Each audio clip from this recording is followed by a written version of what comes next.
शुक्लाम्बरधरं विष्णुं शशिवर्णं चतुर्भुजं प्रसन्नवदनं ध्यायेत् सर्वविघ्नोपशान्तये। वागीशाद्यासु मनसः सर्वार्थानामुपक्रमे यं नत्वा कृतकृत्या स्युः तं नमामि गजाननं।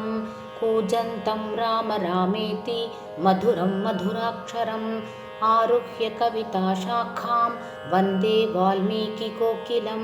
वाल्मीकिर्मुनिसिंहस्य कवितावनचारिणः शृण्वन् रामकथानादं को न याति परां गतिम्। यः पिबन् सततं राम चरितामृतसागरम् अतृप्तस्तं मुनिं वन्दे प्राचेतसमकल्मषम्। गोष्पतीकृतवाराशिं मशकीकृतराक्षसं रामायणमहामाला रत्नं वन्दे नीलात्मजम्। अञ्जनानन्दनं वीरं जानकीशोकनाशनं कपीशमक्षहन्तारं वन्दे लङ्काभयङ्करम्। उल्लङ्घ्य सिन्धोः सलिलं सलीलं यशोकवह्निं जनकात्मजायाः आदाय तेनैव ददाह लङ्कां नमामि तं प्राञ्जलिराञ्जनेयम्। आञ्जनेयमतिपाटलाननं काञ्चनाद्रिकमनीयविग्रहम् पारिजाततरुमूलवासिनं भावयामि पवमाननन्दनम्।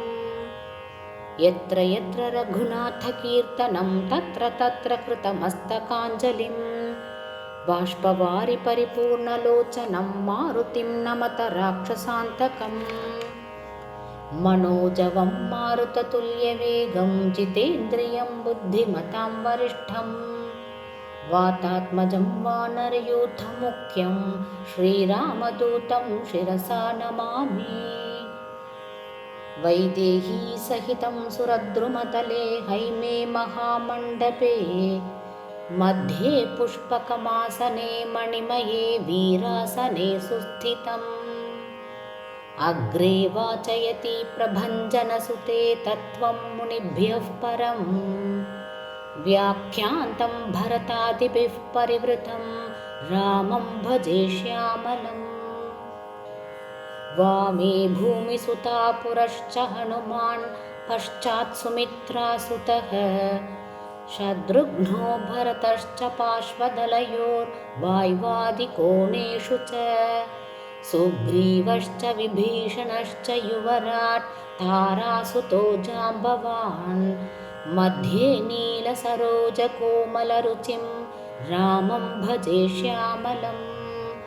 नमोऽस्तु रामाय सलक्ष्मणाय देव्यै च तस्यै जनकात्मजायै नमोऽस्तु रुद्रेन्द्रयमानिलेभ्यः नमोऽस्तु चन्द्रार्कमरुद्गणेभ्यः।